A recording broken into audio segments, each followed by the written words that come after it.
ಗುರೂಜಿಯವರೊಂದಿಗೆ ಮಾತುಕತೆ ಕಾರ್ಯಕ್ರಮದಲ್ಲಿ ಮುಂದಿನ ಪ್ರಶ್ನೆ ಯಾರು ಕೇಳ್ತಾರೆ ನೋಡೋಣ. ಕೊಪ್ಪಳದಿಂದ ಸುಮಾ ಜಗನ್ನಾಥ್ ಶಾಸ್ತ್ರಿ ಅವರು. ಕೆಲವು ಸನ್ಯಾಸಿಗಳು ಮತ್ತು ಮಠಾಧಿಪತಿಗಳು ಕೋಟ್ಯಾಧೀಶರಾಗಿದ್ದಾರೆ, ಹಾಗೆ ಕೋಟ್ಯಾಧಿ ರೂಪಾಯಿಗಳ ಒಡೆಯರು ಆಗಿದ್ದಾರೆ. ಎಷ್ಟೋ ದೇವಸ್ಥಾನಗಳು ಕಮರ್ಷಿಯಲ್ ಆಗಿ. ಇಂಥ ಒಂದು ಇದರಲ್ಲಿ ಧರ್ಮ ಕಮರ್ಷಿಯಲ್ ಆಗಿದೆ. ಇದನ್ನೆಲ್ಲ ನೋಡಿದರೆ ಆಧ್ಯಾತ್ಮ ಮತ್ತು ಧರ್ಮ ಕೂಡ ಒಂದು ದಂಧೆ ಅನಿಸುತ್ತೆ. ನನ್ನ ಈ ಪ್ರಶ್ನೆ ನಿಮ್ಗೇನಾದರೂ ತಪ್ಪಿದ್ರೆ ಅಕಸ್ಮಾತ್ ಕ್ಷಮೆ ಮಾಡ್ಬೋದು.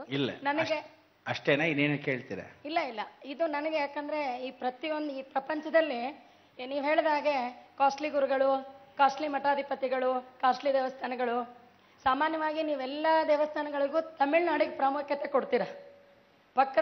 ಕೊಪ್ಪಳದ ಪಕ್ಕದಲ್ಲಿ ಹಂಪಿ ಅಂತ ಇದೆ, ಅದು ದಕ್ಷಿಣ ಕಾಶಿ ಅಂತ ಪ್ರಸಿದ್ಧಿ ಆಗಿದೆ. ಅಂತ ಒಂದು ದೇವಸ್ಥಾನಗಳು ನಿಮ್ಮಿಂದ ಜನರಿಗೆ ಬೆಳಕಿಗೆ ಬಂದ್ರೆ ಅಲ್ಲೂ ಒಂದು ಸ್ವಲ್ಪ ದೇವಸ್ಥಾನದ ಪಬ್ಲಿಸಿಟಿ ಆಗ್ಬೋದು ಅಂತ ನನ್ನ ಅಣ್ಣ. ನಮ್ಮ ಹೆಸರೇನಂದ್ರೆ? ಸುಮಾ ಜಗನ್ನಾಥ್. ಕೂತ್ಕೊಳ್ಳಿ. ಸುಮಾ ಅವರು ಪ್ರಶ್ನೆಯನ್ನು ಕೇಳಿದ್ದಾರೆ. ಇವತ್ತು ಯಾವುದೇ ಒಂದು ನಾಡಿನಲ್ಲಿ ನೋಡಿ, ಸ್ವಾಮಿ, ಸನ್ಯಾಸಿಗಳು, ಮಠಾಧಿಪತಿಗಳು, ದೇವಸ್ಥಾನಗಳು ಎಲ್ಲ ಕಮರ್ಷಿಯಲ್ಲೇ. ನಿಜ, ಸತ್ಯ. ಇದರಿಂದ ಯಾವುದೇ ಬೇಸರ ಇಲ್ಲ, ಯಾಕೆಂದರೆ ಸತ್ಯವಾಗಿದ್ದದ್ದು ಕಠೋರವಾಗಿರುತ್ತಂತೆ. ಇದಕ್ಕೆ ಮೊದಲಾಗಿ ನಾನು ಏನು ಹೇಳ್ತೇನೆ ಅಂದರೆ, ಭಾರತ ದೇಶದಲ್ಲೆಲ್ಲ ಕರ್ನಾಟಕದಲ್ಲಿ ಮೊದಲಾಗಿ ನಾವುಗಳು ಸರಿಪಡಿಸ್ಬೇಕಾದ್ದೇನು ಅಂದರೆ ಪೂಜೆ, ಪುನಸ್ಕಾರ, ಕೈಂಕರ್ಯ. ಒಂದೇ ರೀತಿಯಾದ ಧರ್ಮ, ಶಾಸ್ತ್ರ, ಸಂಪ್ರದಾಯ ನನ್ನ ಹಲವು ಕಾರ್ಯಕ್ರಮಗಳಲ್ಲಿ ಹೇಳಿದ್ದೀನಿ.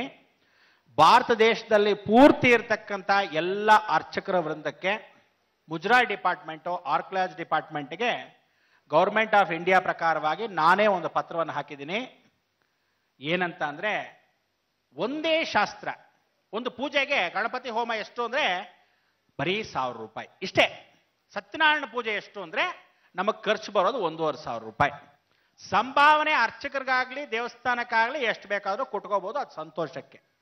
ಈ ಒಂದು ಸಿಸ್ಟಮ್ ಒಂದೇ ರೀತಿಯಾಗಿ ತರಬೇಕಾಗಿರ್ತಕ್ಕಂಥ ವಿಚಾರ ಒಂದು ದೇವಸ್ಥಾನದಲ್ಲಾಗಲಿ ಒಂದು ಮಠಾಧಿಪತಿಗಳಾಗಲಿ ಪರಿವರ್ತನೆ. ಜನಗಳು ಹಾಗೇ ಇದ್ದಾರೆ ಸುಮಾ ಅವರೇ. ದುಡ್ಡು ಇರೋ ಕಡೆನೇ ದುಡ್ಡು ಕೊಡ್ತಾರೆ. ನೀವು ಕೇಳಿರೋ ಪ್ರಶ್ನೆಗೇನು ಅಂದರೆ, ಜನಗಳೇ ಹೋಗಿ ಅದನ್ನು ಕಾಸ್ಟ್ಲಿ ಮಾಡಿರೋದು. ಒಳ್ಳೇದು ಮಾಡಿರತಕ್ಕಂಥದ್ದು ನಾನೇನು ಹೇಳ್ತೀನಿ, ನೀವು ಕೇಳಿದ್ರೆ ಆಗಲೇ ತಮಿಳ್ನಾಡಿಗೆ ಕಳಿಸ್ಕೊಟ್ರಿ ಅಂತ. ನಮ್ಮ ಭಾರತ ದೇಶದಲ್ಲಿ 8,47,000 ದೇವಸ್ಥಾನಗಳು, ದೇವಾಲಯಗಳಿದೆ. 2,20,000 ದೇವಸ್ಥಾನಗಳು ಶಿಥಿಲವಾಗಿ ಹೋಗಿದೆ. ಇದುವರೆ ತನಕ ಅವ್ರು ಹೋಗೋಕ್ಕಾಗಲ್ಲ, ಯಾಕಂದರೆ ಬರೀ ಒಂದು ಕಂಬ, ಒಂದು ಗೋಪುರ ಬಿಟ್ಟರೆ ದೇವರುಗಳು ಕೂಡ ಇಲ್ಲ. ಇನ್ನು ಉಳಿದ ದೇವಸ್ಥಾನದಲ್ಲಿ 3 ಲಕ್ಷ ದೇವಸ್ಥಾನಕ್ಕೆ ಮಾತ್ರ, ಭಾರತ ದೇಶ ಪೂರ್ತಿ 3 ಲಕ್ಷ ದೇವಸ್ಥಾನಕ್ಕೆ ಮಾತ್ರ ಜನಗಳು ಹೋಗ್ತಾ ಇದ್ದಾರೆ. ಅದರಲ್ಲಿ ಕೋಟ್ಯಾಧೀಶ್ವರ ದೇವಸ್ಥಾನಗಳು ಅಂದರೆ ದ್ವಾರಕಾ, ಪೂರಿ, ಮಠಾಧಿಪತಿಗಳು ಜೊತೆಗೆ ಸೇರ್ಕೊಂಡ್ಬಿಟ್ಟಿದ್ದಾರೆ. ಆದರೆ ಕೆಲವೊಂದು ದೇವಸ್ಥಾನಗಳು ನಾನು ಇದುವರೆ ತನಕ ಕಳಿಸಿರೋದ್ರಲ್ಲಿ, ನೀವು ಹೇಳಿದ್ರಿ ಹಂಪಿಗೆ ಕಳಿಸಿ ಅಂತ. ಹಂಪಿಲಿ ನನಗೆ ಪರಿಹಾರ ಏನಾಗತ್ತೆ ನಂಗೆ ಹೇಳಿ. ನೀವು ಹೇಳಿದಾಗೆ ತಮಿಳ್ನಾಡಿಗೆ ಕಳಿಸ್ಕೊಟ್ಟೆ ಅಂದರೆ ನನಗೆ ಯಾವುದೇ ಒಂದು ಕಾಂಟ್ರಾಕ್ಟು ತಮಿಳ್ನಾಡು ಮಿನಿಸ್ಟರ್ ಹತ್ರ ಮಾಡಿಸ್ಕೊಂಡಿಲ್ಲ. ಯಾವುದೇ ಒಂದು ಟೂರಿಸಂ ಡಿಪಾರ್ಟ್ಮೆಂಟ್ ಮಿನಿಸ್ಟರ್ ಹತ್ರ ನಾನು ಇಷ್ಟು ಜನನ ಕಳಿಸ್ತೀನಿ, ಇಷ್ಟು ಕಮಿಷನ್ ನನಗೆ ಕಳಿಸ್ಬಿಡಿ ಅಂತ ನಾನು ಕಳಿಸ್ಕೊಟ್ಟಿಲ್ಲ. ಆದರೆ ತಮಿಳ್ನಾಡು ಅನ್ನೋ ವಿಚಾರ ಏನು ಅಂದರೆ, ನೀವು ಅಂದ್ಕೊಂಡಾಗೆ ಬರೀ ತಮಿಳ್ನಾಡೇ ದೇವಸ್ಥಾನ ಅಂದರೆ ಕೃಷ್ಣದೇವರಾಯರು, ರಾಜರಾಜ ಚೋಳನ್ ಇವರೆಲ್ಲ ಕಟ್ಟಿರೋ ದೇವಸ್ಥಾನಗಳು ಇವತ್ತಿಗೂ ತಮಿಳ್ನಾಡಲ್ಲೇ ಇರೋದು. ಕರ್ನಾಟಕದಲ್ಲಿರೋ ದೇವಸ್ಥಾನ ಬರೀ ಗುರು ಹಿರಿಮೆಯ ದೇವಸ್ಥಾನ. ಅದಕ್ಕೆ ನಾನು ಮೊದಲಿಂದ ಹೇಳ್ತೀನಿ, ಕುಜನ ಕ್ಷೇತ್ರ ದೇವಸ್ಥಾನ ಎಲ್ಲ ತಮಿಳ್ನಾಡು, ಆಂಧ್ರ. ಗುರು ಹಿರಿಮೆಯ ದೇವಸ್ಥಾನಗಳು ಈಶ್ವರನ ಒಂದು ಸಾನ್ನಿಧ್ಯ, ಮತ್ತು ಗುರು ಹಿರಿಮೆಗಳು ಯಾವ್ಯಾವ ಮಠಾಧೀಶ್ವರರು ಅಂತಲ್ಲ, ಈಗಿಂದವರಲ್ಲ, ಆ ಕಾಲದವರು. ಇವತ್ತು ನೀವು ಇನ್ನೊಂದು ನೆನ್ಸ್ಕೋಬಹುದು, ನಿಮ್ಮ ಸಿದ್ಧಾರೂಢ ಮಠಗಳು ಏನೇ ಇವತ್ತಿಂದಿದೆ, ಆ ಕಾಲದ ಅಜ್ಜಯ್ಯನವರು. ಆ ಕಾಲದಿಂದನೂ ಆ ಶ್ರದ್ಧೆ ವಹಿಸಿ ಯಾವುದೇ ಅಪೇಕ್ಷೆ ಇಲ್ಲದೆ ಬಂದಿರತಕ್ಕಂಥದ್ದು. ಆದರೆ ಯಶಸ್ಸು, ಕೀರ್ತಿ ಆ ಕಾಲದಿಂದ ಇಲ್ಲಿವರೆಗೂ ಬಂದಿರತಕ್ಕಂಥ ವಿಚಾರಕ್ಕೆ ನಾವುಗಳು ಆ ದೇವಸ್ಥಾನ ದೊಡ್ಡದು ಅಂತಲ್ಲ, ಗುರು ಹಿರಿಮೆ ದೊಡ್ಡದು, ಶಕ್ತಿ ದೊಡ್ಡದು.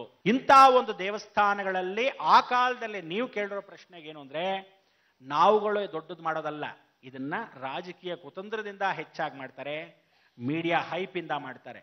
ಯಾಕೆ ಇವತ್ತಿನ ದಿವಸ ನೀವೆಲ್ಲ ಕೃಷ್ಣ ಕೃಷ್ಣ ಅಂತೀರಾ, ಪಕ್ಕದಲ್ಲಿರೋ ಕೃಷ್ಣನ ದೇವಸ್ಥಾನಕ್ಕೆ ಯಾಕೆ ದುಡ್ಡು ಕೊಟ್ಟಲ್ಲ ನೀವು?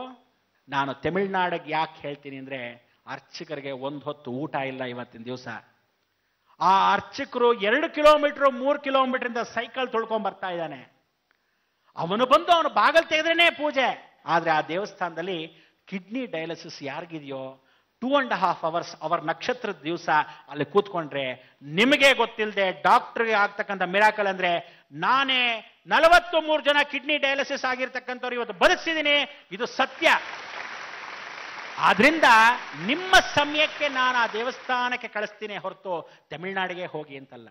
ಧರ್ಮಸ್ಥಳದಲ್ಲಿ ಧರ್ಮ ಉಳಿದಿದೆ, ಧರ್ಮಸ್ಥಳದಲ್ಲಿ ಧರ್ಮ ಉಳಿದಿದೆ. ಆದ್ರೆ ಧರ್ಮ ಜಾಗೃತಿ ಮಾಡಿಸಕ್ ಮಾತ್ರ ನಾನು ಕಳಿಸಕ್ಕಾಗಲ್ಲ. ಪರಿಹಾರ ಎಲ್ಲಿಂದ ಕೊಡ್ಲಿ? ಹಂಪಿಗೆ ಹೇಳಿದ್ರಿ, ಹಂಪಿ ಹಾಳು ಬಿದ್ದು ಹೋಗಿದೆ, ಶಿಥಿಲವಾಗೋಗಿದೆ, ವಿಜಯನಗರ ಸಾಮ್ರಾಜ್ಯ ರೂಯಿಂಡ್ ಆಗೋಗಿದೆ.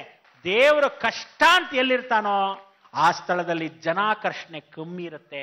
ನಾನು ಆ ಸ್ಥಳದಲ್ಲಿ ಈಗ ಹೋಗಿ ಮಾಡ್ಕೊಂಡ್ಬಂದ್ಬಿಡಿ, ನೀವು ದೇವಸ್ಥಾನಕ್ಕೆ ಈಗ ಹೋಗಿ ಪೂಜೆ ಪುನಸ್ಕಾರ ಮಾಡ್ಕೊಂಡ್ಬಂದ್ಬಿಡಿ ಅಂತ ನಿಮ್ಮನ್ನು ಕಳಿಸೋದೇ ಹೊರತು ಜನ ಇರೋ ಜಾಗಕ್ಕೆ ಕಳಿಸಲ್ಲ.